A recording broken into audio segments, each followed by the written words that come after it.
ॐ स्थापकाय च धर्मस्य सर्वधर्मस्वरूपिणे अवतारवरिष्ठाय रामकृष्णाय ते नमः। रामकृष्णाय ते नमः।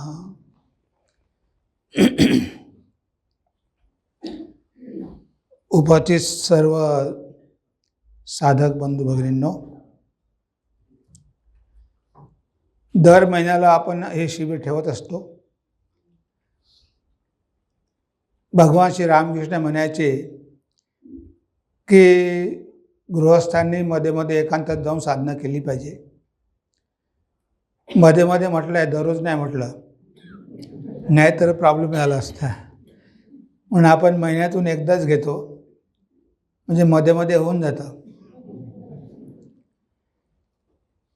तर जेव्हा आपण घरी असतो तेव्हा आपलं मन एवढं विखुरलेलं असतं की अशी कुठेही आपल्याला जागा मिळत नाही किंवा स्थान मिळत नाही की ज्या ठिकाणी आपण शांतपणे बसू शकू. आणि आजूबाजूला गोंधळ असतो घरी पण. तेव्हा असं कुठेतरी गेलेलं बरं. आणि आता पूर्वीसारखं तर काही जंगलं राहिलेलं नाही आहे. ठाकूर म्हणायचे की वने मने कोणे, 3 ठिकाणी ध्यान केलं पाहिजे. तर आता वनात जाऊन तर राहणं शक्य नाही. घराच्या कोपऱ्यामध्ये बसून करू शकतो, पण आता घराच्या कोपऱ्यामध्ये सुद्धा जागा उरलेली नाही, तिथे TV येऊन बसलेला आहे. आता मनातल्या मनातच करावं लागतं किंवा कुठेतरी एखादी जागा शोधावी लागते. कारण भौतिक जीवनामध्ये किंवा सांसारिक जीवनामध्ये पूर्णपणे डिटॅच होणं फार अवघड आहे. जरी अर्जुनाने प्रश्न विचारला तेव्हा भगवान म्हणाले की मनाला शांत करायचं असेल तर अभ्यासेन तु कौंतेय वैराग्येन च गृह्यते. 2च गोष्टी आहे की अभ्यासही पाहिजे आणि वैराग्यही पाहिजे. अभ्यास म्हणजे नियमित साधना तर पाहिजे, पण नियमित साधना करूनसुद्धा जर आपल्याला यश मिळत नसेल, मग तिथे कुठेतरी आपलं वैराग्य कमी पडते. जे आपली आसक्ती ही काही केल्या मनामधून जात नाही. नुसतं आपण जपध्यानाला बसतो, पण मन तिथे नसतं. त्यामुळे मनाला त्या ठिकाणी ठेवणं हे फार महत्त्वाचं आहे. कोणतंही ज्ञान प्राप्त होण्यासाठी आपल्याला मनाची आवश्यकता आहे. आपल्याला 5 इंद्रिय आहे, पण मन एकच आहे. आणि ज्या इंद्रियाशी मन जोडलं जातं ते ज्ञान आपल्याला प्राप्त होतं. समजा तुम्हाला डोळे आहे, कान आहे, सगळं आहे. आता तुम्ही इथे बसला आहात, तर आता तुम्हाला 2 गोष्टीवर मन ठेवावं लागेल. एक तर डोळे आणि कान. एखाद्या वेळेस डोळ्यावर नाही ठेवलं तरी चालेल, कारण आपल्यासमोर कोण बसलेलं आहे, कोण बोलत नाही. आणि कान म्हणजे ऐकणं. आता या 2 गोष्टी जर नसेल, जर आपलं मन आपल्या कर्मेंद्रियावर जर स्थिर झालेलं नसेल, तर आपण इथे बसून राहू, पण इथे जे काही चाललेलं आहे त्यामधलं काहीही तुमच्या डोक्यात शिरणार नाही, कारण मनच जोडलेलं नाही आहे. आपण त्याला म्हणतो ॲब्सेंट माइंडेड. जे शरीरानं जरी इथे बसला असला तरी मनाने तो कुठेतरी असतो. आणि ध्यानासाठी ह्या 2 गोष्टी आवश्यक आहे.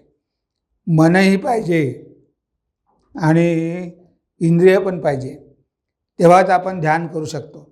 तुम्ही मंदिरात बसला, भगवंताकडे बघत आहात, आता तुमची दृष्टी ठाकूरांच्या मूर्तीवर स्थिर पाहिजे. नाहीतर तिथे तुम्ही डोळे उघडून बसलेले आहात, पण जर तुमचं मनच नसेल तर तुमच्या मनामध्ये वेगवेगळे रूपं येतील. ज्या गोष्टींचं तुम्ही चिंतन कराल ते दृश्यच तुमच्या मनासमोर येईल. कारण शेवटी आपण स्वप्न बघतो तेव्हा काय बघतो?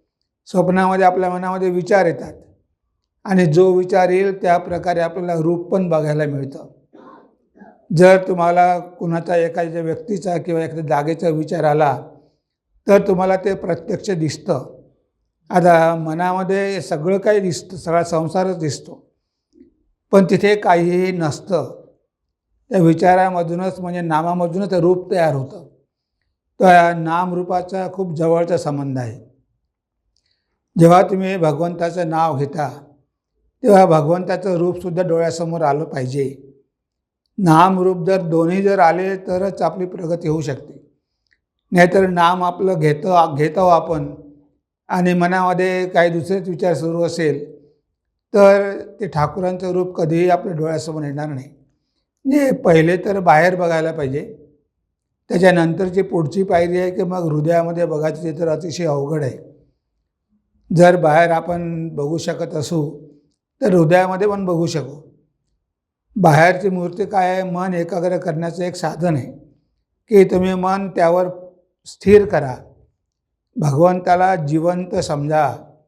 तुमच्यासमोर जणू काही साक्षात भगवंत बसलेले आहे आणि जिवंत समजून त्यांना प्रार्थना केली तर मन भगवंतावर स्थिर राहतं. जर आपण भगवंताला तिथे नुसतं मूर्ती म्हणूनच बघितलं तर मग आपण तिथे त्यांच्यावर मन स्थिर करू शकणार नाही. रामकृष्णानंदजी महाराज होते, ते ठाकूरांना नेहमी जिवंतच बघायचे. ते जेव्हा मद्रासला होते तेव्हा त्यांच्याकडे पूजेची ड्युटी होती. ठाकूर बिछाण्यावर त्यांचा फोटो ठेवलेला आहे, झोपलेले आहे. पण जेव्हा ती रूम गळायला लागली तेव्हा त्यांनी त्या फोटोवर छत्री धरली. कोणी म्हटलं की त्या फोटो दुसरीकडे का ठेवला नाही? म्हणे ठाकूरांची झोपमोड होईल. म्हणजे ठाकूर खरोखरच झोपलेले आहेत, त्यांची झोपमोड होऊ नये किंवा त्यांच्या अंगावर पाणीसुद्धा पडू नये म्हणून रात्रभर त्या फोटोवरती छत्री घेऊन असे बसलेले होते. म्हणजे असा जो त्यांचा अनुभव होता की ठाकूर म्हणजे साक्षात जिवंतच आहे, म्हणजे नुसती काही ती मूर्ती नाही. शेवटी आपल्या भावावरती सगळं काही अवलंबून आहे. आणि एक दिवस भगवान श्री रामकृष्ण दक्षिणेश्वरला म्हणजे मंदिरामध्येच त्यांचा जन्मदिवस होता. स्वामी प्रेमानंदजी त्यावेळेस पुजारी होते आणि त्यांनी कपडे वगैरे घालून ते जाऊन विश्रांती करत होते. तेव्हा ठाकूरांनी त्याच्या स्वप्नातून सांगितलं, अरे म्हणे तू चांगले नवीन नवीन कपडे घातली आणि मला जे धोतर चढवलेलं आहे ते कुठेतरी उंदरानं कापलेलं आहे, खाल्लेलं आहे. लगेच मंदिरात गेल्यानं बघितलं तर खरोखरच त्यांचं जे धोतर होतं ते उंदराने खाल्लेलं होतं. मग ते त्यांनी बदललं. म्हणजे असे बरेच काही उदाहरणं आहे की साक्षात भगवंत आपल्याकडून करून घेतात. पण जर तशा प्रकारे आपला भाव असेल तर त्या प्रकारेच वागणूक पाहिजे. आता मंदिरामध्ये जेव्हा ते काम करायचे महाराज, ते बघायचे की ठाकूर बसलेले आहे, दरवाजाचा आवाज करणार नाही, कसलाही शांतता पाळणार, तिथे काही गप्पा मारणार नाही, बोलणार नाही. म्हणजे हा भाव डेव्हलप करणं आवश्यक आहे. बेलूर मठामध्ये ते नेहमी सांगायचे की अरे तुमचा बगीचा वगैरे चांगला स्वच्छ ठेवा, कारण भगवान श्री रामकृष्ण मध्ये मध्ये फिरायला येतात बगीच्यामध्ये, तेव्हा त्यांच्या पायाला काटा वगैरे टोचू नये म्हणून सगळं स्वच्छ ठेवा. म्हणजे त्यांच्या मनामध्ये हा भाव नेहमीच जागृत होता की अजूनही भगवंत आहेच. स्वामीजींचे एक शिष्य होते. एक दिवस स्वामीजींची त्यांनी ती रूम बंद करून ते बाहेर गेले आणि आल्यानंतर बघितलं की स्वामीजी बिछाण्यावर झोपलेले आहे. मग त्यांना लगेच ते अदृश्य झाले. त्या दिवशीपासून ते आपला बिछाना एवढा स्वच्छ ठेवू लागले, नीटनेटका. ते म्हणाले की कधी स्वामीजी येऊन झोपतील बिछाण्यावर सांगता येत नाही, म्हणून मी नेहमी बिछाना तयार ठेवला पाहिजे. त्या दिवशीपासून ते खूप स्वच्छता रूममध्ये ठेवायचे. जे अशा प्रकारचे बरेचसे आध्यात्मिक जगामध्ये अनुभव असतात आणि डायरेक्ट डिसायपलच्या किंवा स्वामींच्या शिष्यांच्या जीवनामध्ये असे उदाहरणं आलेले आहे बरेचसे की त्यांनी प्रत्यक्ष बघितलेलं आहे, ते प्रत्यक्ष ठाकूरांशी बोललेले आहे आणि ते म्हणायचे की आम्ही अजूनही त्यांच्या आज्ञेनुसारच कार्य करतो, आम्हाला तेच गाईड करत असतात. तर हा भाव मनामध्ये ठेवणं फार आवश्यक आहे की आपण मंदिरात आहोत म्हणजे देवालय आहे, ते देवाचं आलय आहे, देवाचं घर आहे, हे तिथे देवच राहतात. तेव्हा आपल्याला बोलायचं असेल तर आपण देवाशीच बोललो पाहिजे.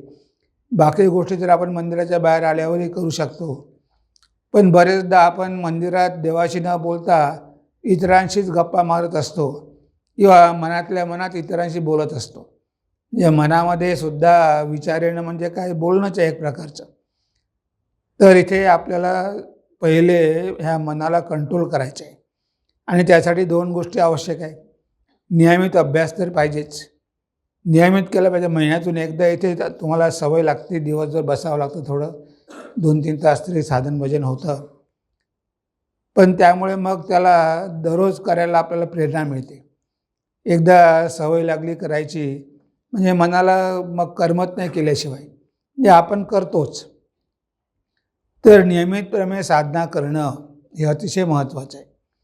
कारण ज्या ठिकाणी आपण साधना थांबवू तर तिथेच आपला प्रोग्रेस थांबेल आणि जी काही प्रगती केलेली आहे तीसुद्धा निघून जाईल आणि पुन्हा आपल्याला नव्यानं सुरू करावं लागेल सगळं. कारण दररोजच आपल्या मनामध्ये घाण साचत असते. तेव्हा दररोजची घाण दररोजच साफ करून टाकलेली बरी. नाहीतर 2 महिने साचवून ठेवली आणि मग जर आपण प्रयत्न केले तर ती घाण काढण्यामध्येच आपले बरेच दिवस जातील. तेव्हा कुठे आपण पुढे जाऊ शकू. म्हणून नियमितपणे दररोज साधना करणं फार आवश्यक आहे. जेवढा वेळ मिळेल तेवढा वेळ, केव्हाही वेळ मिळेल तेव्हा, सकाळी संध्याकाळी जेव्हा मिळेल तेव्हा. जास्त वेळ नसेल 15 मिनटं 10 मिनटं तरी करायलाच पाहिजे. म्हणजे हा एक नियमच करायला पाहिजे की जसं आपण जेवण आणि झोप घेतो त्याचप्रकारे आपल्याला नियमित साधनासुद्धा केली पाहिजे आणि तो आपल्या जीवनाचा एक अविभाज्य अंगच झाला पाहिजे की साधना केल्याशिवाय झोपायचंच नाही किंवा इतका जप किंवा ध्यान केल्याशिवाय झोपायचं नाही असा नियमच आपण जर करून टाकला तर आपण नक्कीच साधना करू. कारण यामध्ये चिकाटीची फार गरज असते. कारण आपण चिकाटीनं कोणतीच गोष्ट करत नाही. दीक्षा घेतल्यानंतर सुरुवातीला उत्साह आपला खूप असतो. त्याला आरंभ शिवरत्वम म्हणतात. तर आरंभ शिवरत्वम सुरुवातीला आपण खूप करतो 1-2-3 महिने आणि मग हळूहळू कुठेतरी आपली गाडी स्लो व्हायला लागते आणि मग कमी होत जाते आणि काही दिवसांना तर मग पूर्णपणे बंदच होऊन जाते आणि गुरुचं नाव पण लक्षात राहत नाही. मंत्र तरी लक्षात राहत असेल अशी आपण अपेक्षा करूया. काही भक्त तर तो मंत्र विसरतात, म्हणजे महाराजांकडून पुन्हा मंत्र घ्यायचा आहे. तर असं का होतं? कारण आपण ह्या सगळ्या गोष्टींना महत्त्व देत नाही. जसं जगामध्ये आपल्याला चांगल्या प्रकारचं जीवन जगणं अपेक्षित आहे त्याचप्रकारे आपलं आध्यात्मिक जीवनसुद्धा उन्नत करणं हे महत्त्वाचं आहे. कारण ह्या सगळ्या गोष्टी ह्याच जन्मामध्ये होऊ शकतात. पोट भरण्यासाठी काही आपण या जगामध्ये आलेलो नाही, कारण आपल्याला एक विशेष प्रकारचं शरीर मिळालेलं आहे. ह्या शरीराद्वारेच प्रगती होणं शक्य आहे. याच्यापेक्षा उन्नत शरीर मिळू शकत नाही. याच्यापेक्षा उन्नत जरी देव असले तरी देवांनासुद्धा ही मुक्ती लाभू शकत नाही, कारण देवांनासुद्धा स्वर्गातली भोगच पाहिजे असते. ही पृथ्वी तशी आहे की इथे सुख आणि दुःख आहे आणि दुःख झाल्यामुळे आपलं मन भगवंताकडे वळतं. तर स्वर्गामध्ये नुसते जर सुखच असतील तर भगवंताचं स्मरण त्यांना करण्याची गरजच नाही. तर इथे जर आपण साधना केली आणि सुखदुःख जर जीवनामध्ये आले तरी सुखाची अपेक्षाही ठेवायची नाही आणि दुःखाकडे विशेष लक्षही द्यायचे नाही. कारण हे सगळे आपल्या कर्माचे परिणाम असतात आणि ते येतच जातात. कोणीही व्यक्ती जन्मावर आयुष्यभर काही दुःखी असू शकत नाही आणि आयुष्यभर काही सुखी पण असू शकत नाही. सुखामागून दुःख आणि दुःखामागून सुख हे असे येत असतात. तेव्हा हे असे येत राहतील. हे सगळं आपल्याला सहन करावं लागेल. विचलित न होता सुख आलं तरी भगवंताच्या इच्छेनंच मिळालं आणि गेलं तरी भगवंताच्या इच्छेनंच गेलं, असा मनामध्ये भाव पाहिजे. म्हणजे सुखदुःख आपल्या जीवनामध्ये राहणार नाही. कारण ज्या काही घटना आपल्या जीवनात घडत आहे, एकतर आपल्या प्रारब्धामुळे घडत आहे किंवा दुसरं म्हणजे भगवंताच्या इच्छेनं घडत आहे. ह्या 2 गोष्टीवर जर आपला पक्का विश्वास असेल तर मग आपलं मन विचलित होण्याचं कारणच नाही. किती दुःख आलं तरी शेवटी भगवंत ते का देत आहे? कारण त्यांना आपले कर्म लवकरात लवकर संपवायचे आहे. आपले जे प्रारब्ध कर्म आहे किंवा वाईट कर्म आहे ते आपल्याला संपवायचे आहे आणि ते संपवण्यासाठी दुःख येतात. तेव्हा दुःखाले म्हणजे विचलित होण्याची काहीही गरज नाही, कारण शेवटी ते मनाचं शुद्धीकरणच आहे. जे लोक साधन भजन करू शकत नाही, दुःखामुळे सुद्धा त्यांचे कर्म नष्ट होतात, वाईट कर्म ते कर्माचे परिणाम नष्ट करतात. तर अशा प्रकारे अभ्यास, नियमितपणे अभ्यास करणं आणि त्याप्रमाणे अनासक्ती बाळगणं, की ह्या जगामध्ये सगळे जीव आहेत, हे सगळे जीव भगवंताचेच आहेत. आपण जरी मी आणि माझं म्हणतो तरी ते मी आणि माझं कोणीही नाही. हे सगळे भगवंताचे जीव आहेत आणि त्यांनी त्या जगामध्ये सगळ्यांना पाठवलेलं आहे प्रत्येकाच्या कर्मानुसार. जे प्रत्येकाच्या कर्मानुसारच तो जन्म घेत असतो. त्या परिस्थितीमध्ये, त्या घराण्यामध्ये किंवा त्या ठिकाणी तो कर्मानुसार आणि आपलं ऋणानुबंध, जे काही मागचे उपकार केले ते फेडण्यासाठी जन्म घेत असतात. तेव्हा इथे आपलं कर्तव्य काय आहे? फक्त त्यांना सांभाळणं, त्यांची सेवा करणं आणि त्यांना योग्य मार्गानं लावणं, हे अतिशय महत्त्वाचं आहे. पण बरेचदा आपण त्या गोष्टीकडे दुर्लक्ष करतो. म्हणजे आपण आपलं जीवन घडवण्याचा प्रयत्न करतो, पण आपल्या पुढच्या पिढीचा सुद्धा आपण विचार करायला हवा. आपल्याला पुराणामध्ये मिळते मदालसा. तिला माहिती होतं की हे जग नश्वर आहे आणि आज शाळा कॉलेजमध्ये तर आध्यात्मिक शिक्षण मिळत नाही, तर ती मुलांना लहानपणापासूनच शिकवायची. पाळण्यामध्ये टाकल्यानंतर गाणे म्हणतानाच ती म्हणायची की त्वमसि निरंजन त्वमसि निरंजन, म्हणजे तू नित्य शुद्ध बुद्ध मुक्त स्वभाव आत्मा आहे, हे विसरू नको. तिला 4 मुलं होती. 4 मुलांपैकी 3 मुलं त्या संस्कारामुळे संसार सोडून संन्यासी झाली, पण 4थ्याला मात्र तिनं ते सांगितलं नाही. एका डब्बीमध्ये एक कागदावर लिहून ठेवून त्याला ती डब्बी दिली आणि म्हणे ही डब्बी आता उघडायची नाही, तर तुझ्या सगळ्या जबाबदाऱ्या संपल्यानंतर ही डब्बी उघडायची, आणि त्याला ती देऊन दिली. आणि बाकी 3 मुलांना सांगून दिलं की म्हणे बघा याच्यावर जरा तुम्ही लक्ष ठेवा.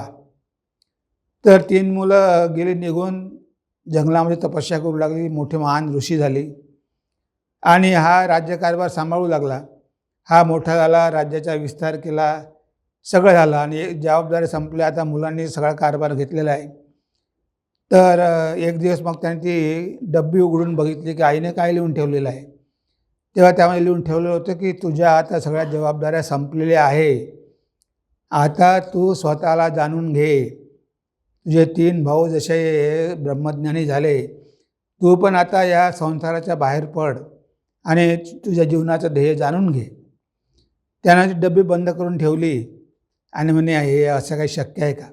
एवढं सगळा व्याप वाढलेला, एवढं राज्य हे सगळं सोडून जाणं कसं काय शक्य आहे? तर तो काही गेला नाही. पण आईने त्या 3 भावांना सांगितलेलं होतं. त्या भावांनी एका शेजारच्या राजाशी संपर्क साधला आणि त्या राजाला सांगितलं की म्हणे ते माझ्या भावाचं राज्य जे आहे बाजूला, त्याच्यावर मग तुम्ही आक्रमण करा आणि जिंकून घ्या. आणि शेजारच्या राजाने आक्रमण केलं, त्याला बंदिस्त केलं, राजाला जेलमध्ये टाकलं आणि सगळं राज्य स्वतः घेऊन घेतलं. आता हा जेलमध्ये पडलेला आहे. आता याला आठवलं की आपण आईचं ऐकलं असतं तर बरं झालं असतं, आईने तर आपल्याला सांगितलेलं होतं. तर तेव्हा तो राजा म्हणाला की तुला आम्ही सोडून देऊ शकतो, पण काही कंडिशन आहे. तर म्हणे काय कंडिशन आहे? हे जे तुझं राज्य आहे हे तुला मी परत करतो, पण हे राज्य तुला मुलाला द्यावं लागेल आणि तुला इथून सरळ जंगलामध्ये जावं लागेल. तो तुझ्या राज्यामध्ये आता प्रवेश करू शकत नाही. त्याला वाटलं की त्या मरण्यापेक्षा बरं आहे ना, आणि त्याने ती अट मान्य केली आणि जंगलात गेला. तर ते 3 भाऊ वाटच बघत होते. अरे म्हणे हाच आम्ही सगळा प्लॅन केलेला होता, तू काही केल्या घरातून निघत नव्हता म्हणून आम्ही हा प्लॅन केला की तुला आता तू ऐकचं पण ऐकलं नाही. आईने सांगून ठेवलेलं होतं की तुझ्याकडे बघायला, तेव्हा आम्हाला हा प्लॅन करून तुला घराच्या बाहेर काढावं लागलं. म्हणजे बघा अशा प्रकारे त्यावेळेस हे जे शिक्षण आहे, आध्यात्मिक शिक्षण, हे कसं मुलांपर्यंत पोहोचत होतं. म्हणजे त्यांनी फक्त भौतिक जगामध्येच राहावं असं नव्हतं. आपल्याकडे 4 आश्रम होते. इवन कुंतीसुद्धा सगळं सोडून निघून गेली जंगलामध्ये, वानप्रस्थ आश्रमात. पांडव पण निघून गेले. तर हा आपल्या शास्त्रामध्ये सांगितलेला नियम आहे ब्रह्मचर्य, गृहस्थ, वानप्रस्थ आणि संन्यास. प्रत्येकाने शेवटी डिटॅच झालं पाहिजे आणि आपल्या जीवनाचं ध्येय प्राप्त करून घेण्यासाठी प्रयत्न केले पाहिजे. हेच मनुष्य जीवनाचं ध्येय आहे. धर्म, अर्थ, काम आणि मोक्ष. तर मोक्षच परमपुरुषार्थ आहे. मग गृहस्थ असो की संन्यासी असो, शेवटी आसक्तीवरच सगळं काही अवलंबून आहे. एखादा संन्यासी जरी असेल आणि तो जर आसक्त असेल आश्रमावरती किंवा एखाद्या वस्तूवरती, तर त्याला पण ती आसक्ती सोडावी लागेल. तो राजा असो की रंक असो, ती आसक्ती गेल्याशिवाय कुणाचंही काहीही होणार नाही. आपण पुढे जाऊ शकणार नाही.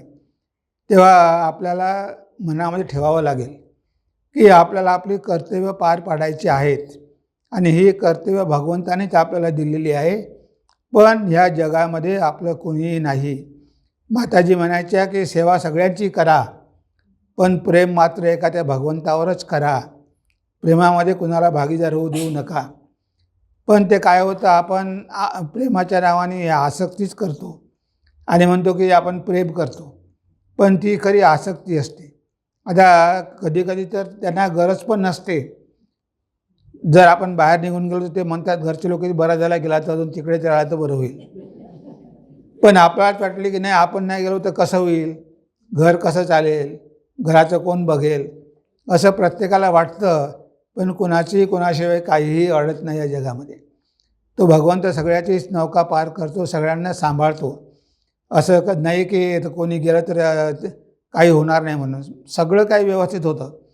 दुसरे सगळे येतात, सगळे बघतात, सगळं लहानाचं मोठं करतात आणि सगळं सुरळीत होते. पण आपल्याला त्यामधून मन काढून घ्यायचं नसते. आपल्याला वाटते की नाही हे जगत सत्य आहे.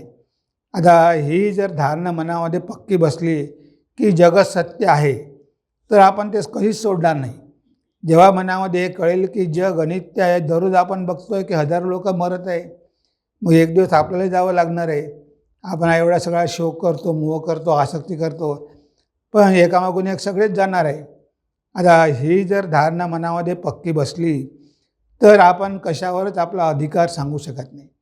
कारण ज्या गोष्टीवर तुम्ही तुमचा अधिकार सांगता ती गोष्ट मुळात तुमची नाहीच आहे आणि ती तुमच्याकडे राहणार पण नाही. मुस्लिम आले तेही गेले, ख्रिश्चन आले, ब्रिटिश आले तेही भारत सोडून गेले. जोपर्यंत राज्य केलं तेव्हा ते माझा भारत, माझं राज्य, माझं सरकार म्हणत होते, पण आता शेवटी सगळ्यांना जावंच लागलं. तेव्हा इथे आपलं काहीही नाही. आपण काहीही घेऊन जाऊ शकत नाही. गुरुनानकांची एक गोष्ट आहे. गुरुनानक एकदा ढाक्याला गेले होते. तर ढाक्याला एक मोठा शेठजी होता आणि त्याच्याकडे खूप पैसे होते. तो 1,00,000 रुपये जमा झाले की घरावर एक झेंडा लावायचा. असे त्यानं 7 झेंडे लावले होते, कारण त्याच्याकडे 7,00,000 रुपये झाले होते. आणि हा गुरुनानकजी तिथे गेले आणि म्हणे बापरे तुझ्याकडे तर खूप पैसे आहे, एवढे 7 झेंडे लावले, 7,00,000 रुपये आहे. तो म्हणे खूप तू श्रीमंत आहे. तर म्हणे हे एक छोटीशी माझी सुई आहे, ही सुई मी तुला देत आहे, ही सांभाळून ठेव. म्हणले पुढल्या जन्मामध्ये मला ती परत कर. आता तो म्हणला हो ठीक आहे मी करेल. नंतर त्यानं विचार केला की अरे पुढल्या जन्मात आपण ही सुई घेऊन जाऊ शकणार नाही, मग परत कशी करणार. अरे म्हणे तू एवढीशी सुई घेऊन जाऊ शकणार नाही तर ते 7,00,000 रुपये घेऊन जाऊ शकणार आहे का. त्या 7,00,000चा एवढा तो मोह घेऊन बसला आहे, तो एक सुईसुद्धा घेऊन जाऊ शकत नाही, तर ते 7,00,000 थोडे घेऊन जाऊ शकणार आहे. म्हणजे ह्या सगळ्या लोकांनी आपल्याला सांगितलेलं आहे. पण आपली संचय वृत्ती, म्हणजे एवढा संचय करतो आपण त्यावर लोभामुळे. शेवटी आपल्याला काही सगळं तेवढं काही आवश्यक नसते. जेवढं आवश्यक आहे तेवढं आपण कमावलंच पाहिजे. पण जेव्हा एकदा आपल्या मनामध्ये लोभ शिरतो तेव्हा आपण कुठेच थांबत नाही आणि कुठे थांबावं हे सुद्धा आपल्याला कळत नाही. आणि आता आपण आपल्या भविष्याचा विचार केला पाहिजे, कारण तो प्रवास लांबचा आहे. इथून जरी आपल्याला दिल्लीला जायचं आहे तर किती तयारी करावी लागते.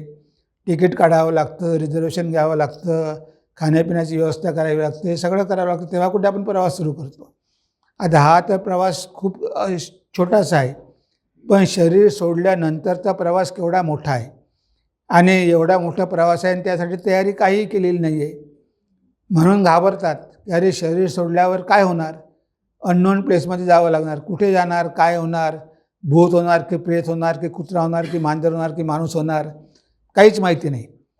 कारण तयारी काहीही केलेली नाही. आपल्याला हे एक जग एक दिवस सोडावं लागणार आहे आणि त्यासाठी आपण भगवंताला पकडलं पाहिजे. तोच एकमात्र आपलं रक्षण करणार आहे. तर त्याचं चिंतन आपण मृत्यूच्या वेळेस केलं पाहिजे. हा विचार न केल्यामुळे आपण मृत्यूला एवढं घाबरत असतो. पण ज्यांना तयारी केलेली आहे त्याला घाबरण्याचं काहीच कारण नाही. जसं इथे भगवंत आहे, गेल्यानंतर भगवंतच आहे, सगळीकडेच आहे, तेव्हा त्याला काही यमयातना भोगाव्या लागत नाही. कारण त्याला माहिती आहे की भगवंत आपलं रक्षण करणारच आहे, आपण त्यांना शरणागत झालेलो आहोत. तर आपले एकमात्र भगवंत आहे, आपलं या संसारात कुणीही नाही, हा भाव मनामध्ये दृढ झाला पाहिजे. आणि तो भाव दृढ व्हावा यासाठीच आध्यात्मिक जीवन आहे.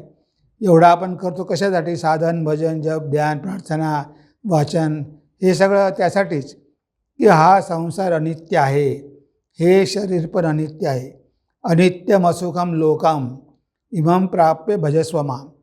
तर अनित्यम असुखम लोकम, हे जग कसं आहे? अनित्य आहे आणि असुखम आहे. सुख नावाची गोष्ट इथे नाही. तेव्हा या जगामध्ये आलाच आहे तर माझंच चिंतन कर, असं भगवंत आपल्याला सांगतात. पण आपल्याला भगवंताचं चिंतन करायला वेळच कुठे मिळते?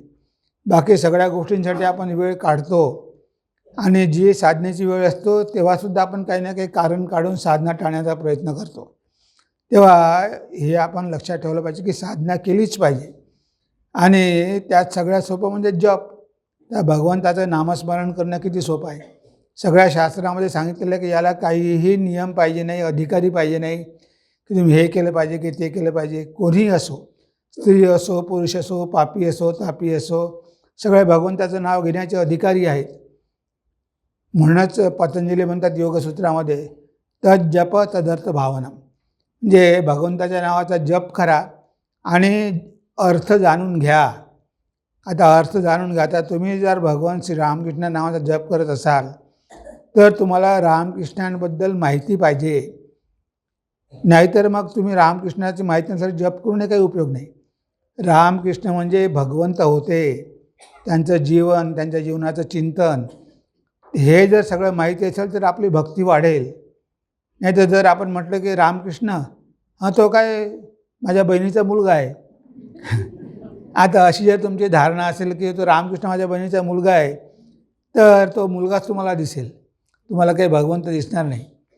म्हणजे रामकृष्ण नावाचे बरेच लोक असतात, पण आपण ज्याच्या नावाचा जप करत आहोत ते साक्षात भगवंताचे अवतार आहे, या जगाला तारण्यासाठी आलेले होते. हे मुळीच माहिती नसेल आणि नुसता जप करत असेल तर फायदा होणार नाही. म्हणून बरेचदा आपण दीक्षेपूर्वी म्हणतो की तुम्ही हे वाचा, पहिले माहीत तर करून घ्या तुम्ही ज्याचं नाव घेणार आहे ती महान व्यक्ती कोण आहे. तुम्हाला माहिती नसेल तर तुम्हाला त्याचा काही परिणाम होणार नाही. कारण त्यांच्या जीवनाचं चिंतन पण केलं पाहिजे. जप करता करता लीला चिंतन पण झालं पाहिजे. तेव्हा कुठे मग तुमच्या मनामध्ये तो भाव स्थिर होईल, तेव्हा कुठे तुमची भगवंतावरची भक्ती वाढेल.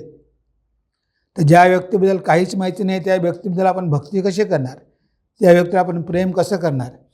तेव्हा जरी ते शरीरामध्ये नसले तरी आजही ते दिव्य शरीरामध्ये आहेच. भगवंताला काही मृत्यू नसतो, तर आजही ते आहे. आणि ते तत्त्व जर आपण जाणून घेतलं की भगवंत नेहमीच असतात, आपल्या पाठीशी असतात, आपला हात धरून असतात, नेहमी आपल्याला मदत करत असतात, ते संकटातून बाहेर काढतात, हा जर भाव मनामध्ये असेल तर आपण जेव्हा जप करू तेव्हा आपला जपसुद्धा चांगला होईल. जे त्यांच्या प्रेमानं आपण त्यांचं नाव घेऊ शकू. आणि अशा प्रकारे गीतेमध्ये पण म्हटलं आहे की सगळ्या साधनेमध्ये, सध्या यज्ञामध्ये जपच श्रेष्ठ आहे. यज्ञानाम जपयज्ञोसी, म्हणजे सगळ्या यज्ञांमध्ये जपयज्ञ सगळ्यात श्रेष्ठ आहे. म्हणजे भगवंताचं नाव इथे काहीही परिश्रम लागत नाही. तुम्ही चालता बोलता घेऊ शकता, प्रवास करते तेव्हाही घेऊ शकता, घरी बसूनही करू शकता. जेव्हा तुम्ही प्रवास करते भगवंताचं नाव घेत आहात, पण समोर पण लक्ष ठेवा नाही तर ॲक्सिडेंट होईल. तर बाकीच्या गोष्टी ज्या आजूबाजूला आहे त्या गोष्टी तुमच्या मनावर तेवढा परिणाम करणार नाही. कारण तुमचं मन आता भगवंतावर स्थिर आहे. तुम्ही घरी बसलेले आहात आणि बसल्या शांतपणे भगवंताचं चिंतन करत आहात तर बाकीचे विचार तुमच्या मनामध्ये येणार नाही. कारण बाकीच्या विचाराला तिथे प्रवेशच नाही. कारण तुमचं मन जपामध्ये गुंतलेलं असल्यामुळे आता मन एकाच वेळेस दोन विचार करू शकत नाही. एकाच वेळेस जप आणि एकाच वेळेस विचार करू शकत नाही. जेव्हा विचार सुरू होतात तेव्हा तुमचा जप आपोआपच थांबतो आणि जेव्हा जप थांबतो तेव्हा तुमच्या हातातली माळ खाली पडते.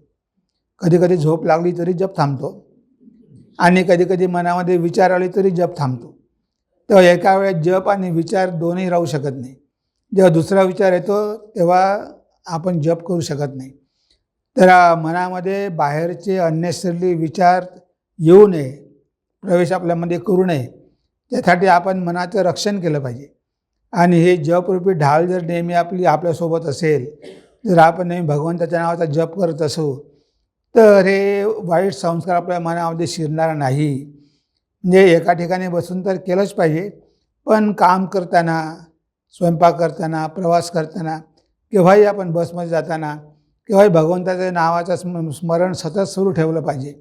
अजप जे कंटिन्युअस भगवंताचं नाव सुरू आहे मनातल्या मनात.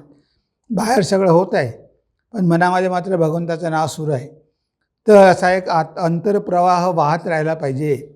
म्हणजे बाहेरचे व्यवहार आपल्याला तेवढे प्रभावित करू शकणार नाही, कारण आतमधला तो प्रवाह बाहेरच्या प्रवाहांना तेवढा आतमध्ये शिरू देणार नाही किंवा मनावर काही संस्कार पडू देणार नाही.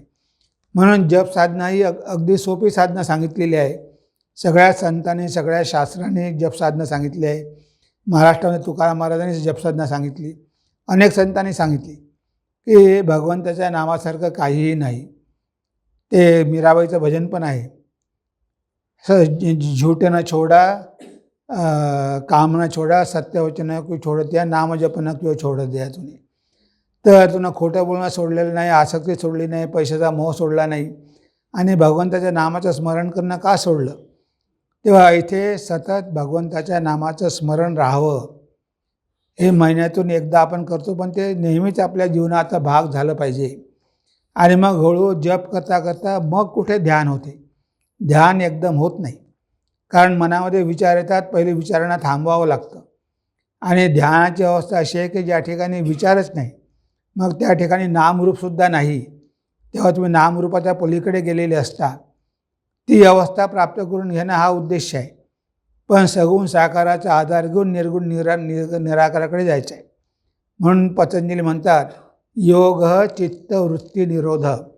योग म्हणजे काय आहे? चित्तामध्ये उठणारे तरंग म्हणजे वृत्ती, म्हणजे विचार, हे पूर्णपणे थांबवणं, निर्विचार करणं मनाला, हा खरा योग आहे. आणि ती शेवटली स्टेज आहे. ती स्टेज काही सुरुवातीलाच येत नाही की चित्त पूर्णपणे शांत झालेलं आहे. जर मन शांत झालं तर मग मनाच्या मागे काय आत्माच आहे. आत्माच्या मध्ये मन आल्यामुळेच आपल्याला ते आत्मदर्शन होऊ शकत नाही. आपण स्वतःला मनच समजतो, तर या मनाच्या सगळ्या क्रियाकलाप बंद झाल्या की मग आपल्याला वाटते की तो आत्मा सगळं काय करते, मन काहीही करत नाही. मन एक त्या आत्म्याच्या हातामधलं एक साधन आहे. तो आत्मा त्या मनाचा वापर करून या जगामध्ये व्यवहार करतो, पण त्याच्या मागेसुद्धा तो मनीषा म्हणजे भगवंत आहेच. तोच मनाचा ईशा आहे, म्हणजे मनाचा भगवान आहे. तो साक्षी स्वरूप आहे, मनाच्याही मागे आहे. तर ह्या मनाच्याद्वारे तो कार्य करत असतो, पण कार्य करणारा तो आत्माच आहे. त्याच्या इच्छेनंच मन कार्य करत असते. तेव्हा हे जाणून घेण्यासाठी पहिले मन तर स्थिर झालं पाहिजे. म्हणून गीतेच्या 6व्या अध्यायामध्ये सांगितलं आहे, शनै शनै उपरमेद बुद्ध्या धृती गृहीतया आत्मसंस्थम मन कृत्वा न किंचिदपि चिंतयेत. जे 6व्या अध्यायात म्हटलं आहे की शनै शनै उपरमेद, म्हणजे हळूहळू तुमचं मन विड्रॉ करा, मन काढून घ्या. एकदम करू नका, एकदम होऊ शकत नाही. मी माझ्या मनाला निर्विकार करणारच होऊ शकत नाही. पण हळूहळू तुमच्या मनाला बाहेरच्या जगामधून काढून घ्या. शनै शनै उपरमेद, कशाच्या माध्यमातून? बुद्ध्या. कारण मनाच्या वर बुद्धी आहे आणि बुद्धी निश्चय करते. मन चंचल आहे, मनाचा स्वभाव चंचल आहे, पण बुद्धी कशी आहे? निश्चयात्मिक आहे. आता बुद्धीच्या सहाय्याने मनाला कंट्रोल करा. तुमच्या बुद्धीमध्ये विल पॉवर पाहिजे, तुमच्या बुद्धीमध्ये इच्छाशक्ती पाहिजे की नाही मी दररोज 1 तास करणारच, असं तुमच्या बुद्धीनं मनाला सांगितलं पाहिजे. मन जरी ऐकायला तयार नसेल तरी तुम्ही मनाला सांगितलं पाहिजे की नाही, मी काही केल्या माझा जप 1 तास सोडणार नाही. मी एकटाच आसनावरून उठणारच नाही. मनानं कितीच कारणं दाखवली तरी बुद्धीनं म्हटलं पाहिजे की नाही, एक तास तुला बसावंच लागेल. म्हणजे अशा प्रकारे बुद्धीद्वारे मनावर कंट्रोल करायचं आहे, कारण बुद्धी निश्चयात्मिक आहे. बुद्धी निश्चय करते की मला हे करायचं आहे, मला 4 तास अभ्यास करायचा आहे. आधी जर बुद्धीनं ठरवलं तर मनानं करणं भाग आहे, आणि मनाने केलं तर इंद्रियालाही करणं भाग आहे, शरीराला बसणं भाग आहे. तेव्हा इंद्रियाच्या वर मन आहे, मनाच्या वर ती बुद्धी आहे. तर त्या बुद्धीचा वापर करून तुम्ही तुमच्या मनाला स्थिर करा, इथे सांगितलं आहे. जे स्थिर करा म्हणजे पहिले विल पॉवर, इच्छाशक्ती, की मी हे करणारच. आणि त्यानंतर त्या मनाला फोकस करण्याचा प्रयत्न करा. कशावर फोकस करा? आत्मसंस्थम मन कृत्वा, आत्म्यावर फोकस करा. त्याला आपण आत्मा म्हणू शकतो, भगवंत म्हणू शकतो, ज्योती म्हणू शकतो, चैतन्य म्हणू शकतो, काही नाव देऊ शकतो आपण त्याला. तर त्या भगवंतावर मनाला स्थिर करा आणि न किंचिदपि चिंतयेत, आणि बाकी सगळं चिंतन सोडून द्या. म्हणजे त्या आत्म्यावरतीच मन स्थिर करा, मनाला फोकस करा आणि मनामध्ये विचार येऊ देऊ नका. मनाला निर्विकार करा आणि फक्त ते ज्योतिर्मय रूपच बघा. म्हणजे बघा, मनामधून जर विचार निघून गेले पूर्ण, तर आपल्या हृदयामध्येच भगवंताचं चैतन्यमय भगवंताचं दर्शन आपल्याला होऊ शकते. कारण तो तिथे बसलेलाच आहे आपल्या हृदयामध्ये.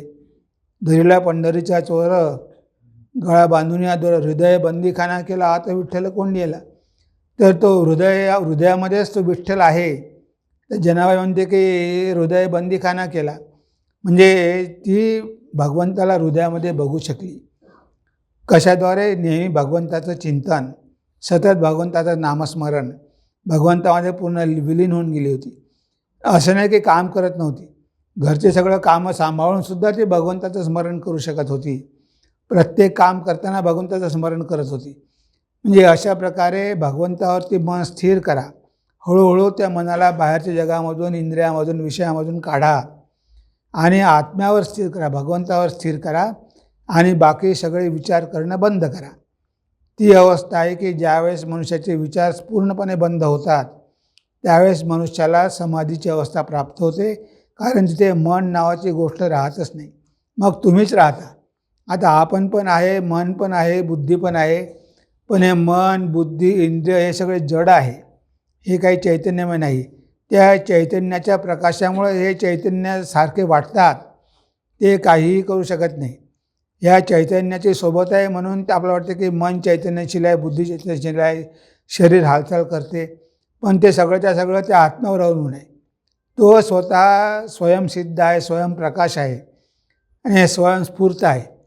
तर हे सगळे काय जड आहे, फक्त ते चैतन्य, तो आत्मा एक मात्र तोच आहे की जो सूक्ष्म आहे आणि तो जड नाही. तो चैतन्य स्वरूप आहे, सगळ्या जगामध्ये व्यापलेला आहे, सगळ्यामध्ये सर्वत्र आहे, अनंत आहे, ज्ञानस्वरूप आहे, आनंद स्वरूप आहे आणि आपल्या सगळ्यामध्ये तो एकच आहे. जरी नामरूप वेगवेगळी असली तरी तो एकच आहे. तर त्या एकाला जाणून घेणं महत्त्वाचं आहे. Unity in diversity. जरी बाहेरच्या जगामध्ये एवढी डायव्हर्सिटी दिसते, पण त्याच्या मागे एक तत्त्व आहे. जसे फुलाची माळा आहे, आपल्याला वेगवेगळ्या रंगाची फुलं दिसतात, पण त्यामागे एक धागा आहे.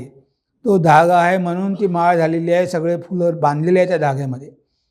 सूत्रे मणी घना इव, गीतेमध्ये म्हटलं आहे भगवंताने की जसे मणी माळेमध्ये बांधलेले आहे, गोवलेले आहे, तसा तो धागा म्हणजे भगवंत. तो सगळ्यामध्येच आहे, समान रूपाने आहे, त्याच्यामध्ये कमी जास्त नाही, फक्त त्याच्या प्रकाशामध्ये कमी जास्त पण होऊ शकतो. आपलं मन जेवढं पवित्र होईल तेवढा तो प्रकाश जास्त बाहेर पडेल. जेवढं मन तामसिक राहील, जेवढं मन अपवित्र राहील, तेवढा तो प्रकाश कमी येईल. त्याला आपण म्हणतो की हा मनुष्य तमोगुणी आहे, जड आहे, वाईट आहे. तेव्हा तमोगुण आणि रजोगुण हे मनाला अशुद्ध करतात, अपवित्र करतात. आणि जेव्हा सत्वगुण येतो तेव्हा आपल्यामधले सगळे चांगले गुण वाढायला लागतात. मन स्थिर होतं, मन शांत होतं, आपले व्यवहार बदलतात आणि आपण या जगामध्ये सगळ्यांकडे एक समान दृष्टीने बघू शकतो. मी आणि माझाचा भाव मनामधून निघून जातो. तर हे सगळं केव्हा होतं की जेव्हा सत्वगुण होतं, मग त्याच्या पलीकडे पण जावं लागतं. सत्वगुणी आपल्याला भगवंतापर्यंत घेऊन जाऊ शकत नाही, कारण तिथे आपल्याला ज्ञान मिळतं, आनंद मिळतो, पैसा मिळतो, सुख मिळतो, त्यामध्ये मनुष्य त्यामध्येच अडकला जातो. सुख संगेन बध्नाती ज्ञान संगेन चानघ. म्हणजे सुखाला आसक्त होतो आणि ज्ञानाला आसक्त होतो, की मी मोठा पंडित आहे, मी खूप श्रीमंत आहे.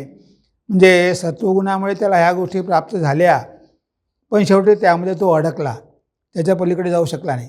जे सत्वगुणाच्या पण पलीकडे जावं लागतं. त्याच्या पलीकडे गेल्यानंतर मग मात्र आपण त्रिगुणातीत होतो. जे तीनही गुणाच्या पलीकडे जातो. मग आपल्याला कळतं की हा गुणाचा खेळ जगामध्येच आहे. मन आहे, बुद्धी आहे, इंद्रिय आहे, हे जग आहे, हे सगळ्या 3 गुणाचंच बनलेलं आहे. आपण फक्त चैतन्य स्वरूप आहे आणि आपला या जगाशी किंवा या गुणाशी काहीही संबंध नाही. आपण वेगळेच होतो, वेगळेच आहोत आणि वेगळेच राहणार आहोत. हे सत्य जेव्हा आपल्याला कळतं तेव्हा मग आपल्याला पुन्हा पुन्हा या जगामध्ये यावं लागत नाही, पुन्हा पुन्हा जन्म घ्यावा लागत नाही. तेव्हा आपल्याला खरं सत्य कळतं की अरे मी किती वर्ष या प्रकृतीच्या बंधनामध्ये नुसता चक्रा मारत होतो, कितीतरी जन्म माझे असे वाया गेले आणि मी काहीच प्रयत्न केला नाही. तेव्हा त्याला जाग येते, तो झोपेमधून जागा होतो. उत्तिष्ठते जागृत, ते खरं खरं जागणं आहे, की स्वतःला जाणून घेणं. मग त्याला कळतं की हे सगळं म्हणजे काय स्वप्न होत आहे, सगळं काही नश्वर आहे. मग तो कशामुळे विचलित होत नाही. त्याला शरीराला काय रोग झाला, काय मृत्यूला काय, तो बिलकुल घाबरत नाही. कारण त्याला माहिती आहे की तो शरीर नाहीच, तो शरीरामध्ये वास करणारा आत्मा आहे आणि त्या आत्म्याला काही स्पर्श करू शकत नाही. तो अमरच आहे, त्याला मृत्यूच नाही आहे. हे जाणून घेतल्यावर मग त्याला भीती कशाची आहे? त्याला कशाचीही भीती राहत नाही. तो निर्भय होतो, तो अभय होतो. तर ती अवस्था आपल्याला प्राप्त करून घ्यायची आहे आणि ती अवस्था प्राप्त करून घेण्यासाठीच आध्यात्मिक जीवन आहे. म्हणजे जसाही बाह्याची प्रगती करायची, आपल्याला भौतिक प्रगती करायची आहे, कारण उपाशापोटी धर्म होत नाही. पहिले पोटाचा खळगा आपलं भरल्याशिवाय मन भगवंताकडे जाणार नाही. रात्रंदिवस अन्नचिंताच राहील. पण ती अन्नचिंता पूर्ण झाल्यानंतर मग तरी आपण आतमध्ये डोकावून बघितलं पाहिजे. नाही नुसतं या जगाकडेच बघत राहायचं शेवटपर्यंत. झालं, आपल्या गरजा पूर्ण झाल्या, जबाबदाऱ्या पूर्ण झाल्या, भविष्याची तरतूद करून ठेवलेली आहे. आता आपण आपल्या पुढच्या प्रवासाची तयारी केली पाहिजे. हा विचार आपल्या मनामध्ये नेहमी आला पाहिजे. त्या दृष्टीनं आपण प्रयत्न केले पाहिजे. त्याला जास्त महत्त्व दिलं पाहिजे, त्याला जास्त प्राधान्य दिलं पाहिजे, कारण तेच खरं आहे. आपण खऱ्याकडे दुर्लक्ष करतो. जे नित्य आहे ते सोडून देतो, जे सत्य आहे ते सोडून देतो आणि जे खोटं आहे, नश्वर आहे, 2 दिवसाचं आहे, त्याच्यामागे मात्र आपण धावत असतो आणि त्याला खूप महत्त्व देतो आणि त्यामुळे आपण शेवटी ही मिळालेली संधीसुद्धा गमावून बसतो. तर अनेकदा ही संधी आपण गमावली. या जन्मात तरी आपल्याला ही संधी मिळालेली आहे, ह्या गोष्टी कळलेल्या आहे, दीक्षा मिळालेली आहे, गुरु मिळालेला आहे, मनुष्य जन्म लाभलेला आहे, सत्संग लाभत आहे, वातावरण आहे. आता ह्या सगळे मिळूनसुद्धा या सगळ्या गोष्टी जर आपण त्याचा उपयोग करून घेतला नाही आणि काहीच प्रगती न करता जर आपण हे जग सोडलं तर विशेष प्रगती होणार नाही. म्हणजे जे काम 2-3 जन्मामध्ये होऊन जाणार होतं त्याला 25 जन्म लागतील पुढे. कारण शेवटी तुमच्या जे प्रगती जर स्लो असेल, तुम्ही जर बैलगाडीनं जात असाल तर तुम्हाला बैलगाडीनं जायला इथून नागपूरला जायला 8 दिवस लागेलच. पण तुम्ही ते विमानाने गेलं तर 1 घंट्यात पण जाऊ शकता. आता तुम्ही कसे जाता, कोणत्या माध्यमाने जाता हे तुम्हाला ठरवायचं आहे. त्या बसने जायचं आहे की बैलगाडीने की ट्रेनने की विमानाने, हे प्रत्येकाच्या याच्यावर अवलंबून असते. ज्याची जेवढी व्याकुळता, ज्याला जेवढी प्रचंड इच्छा असेल तेवढा तो प्रयत्न जास्त करेल आणि तेवढं लवकर तो पोहोचेल. म्हणून आपल्या मनामध्ये व्याकुळता पाहिजे की नाही, याच जन्मामध्ये माझ्या जीवनाचं ध्येय साध्य झालं पाहिजे. पुढे काय माहिती काय होईल, पुढचा विचार कोण करणार आहे. ही संधी आहे, तेव्हा या जन्मामध्ये शरीर पडण्यापूर्वीच मी स्वतःला जाणून घेतलं पाहिजे, भगवंताचं दर्शन करून घेतलं पाहिजे, असा मनामध्ये दृढ निश्चय पाहिजे. म्हणजे मग आपण त्यासाठी प्रयत्न करू आणि जरी आपल्याला ध्येय प्राप्त झालं नाही तरी बराचसा आपला प्रवास पुढे जाईल. मग थोडं बहुत जे राहिलं ते पुढच्या जन्मात होऊन जाईल. पण आपण जर अगदी स्लो स्पीडने जायला लागलो तर त्यासाठी अनेक जन्म आपल्याला व्यर्थ वाया घालवावी लागेल. माहिती असूनही की हे सगळं अनित्य आहे आणि इथे कितीही मिळालं तरी काहीही शेवटी राहत नाही. येतो मनुष्य एकटाच आणि जातोसुद्धा एकटाच. तेव्हा उपाशापोटी धर्म होत नाही, म्हणून आपण आता इथे थांबू. तुमची जेवणाची वेळ झालेलीच आहे आणि आपली पण वेळ झालेली आहे. तेव्हा पुढल्या महिन्याची तारीख सांगितलेलीच आहे चव्हाण सरांनी, 12 ऑक्टोबर. त्यावेळेस पुन्हा जर संधी मिळाली तर पुन्हा भेटू, नाहीतर एक वेळेस सुनील महाराज असतात, एक वेळेस मी असतो. अशा प्रकारे आमचं रुटीन चाललेलं असतं. तर कोणी असो किंवा नसो, कारण ह्या सगळ्या गोष्टी काही अशा नवीन तुम्हाला नाहीच आहे, सगळंच काही माहिती आहे. आता करणं महत्त्वाचं आहे. केल्यानं होत आहे आधी केल्याची पाहिजे. तर आता प्रयत्न करा, नियमितपणे महिन्यातून एकदा तरी कमीत कमी येण्याचा प्रयत्न करा आणि हा अर्धा दिवस तरी या शांत वातावरणामध्ये चांगल्या प्रकारे साधन भजन करून घालवण्याचा प्रयत्न करा. त्याचा नक्कीच फायदा होईल आणि ती सवय लागेल आणि त्यामुळे तुम्ही दररोजसुद्धा करू शकाल. तेव्हा मी माझ्या वाणीला इथेच विराम देतो. ओम शांती शांती शांती. हरिः ओम तत्सत्. श्रीरामकृष्णार्पणमस्तु.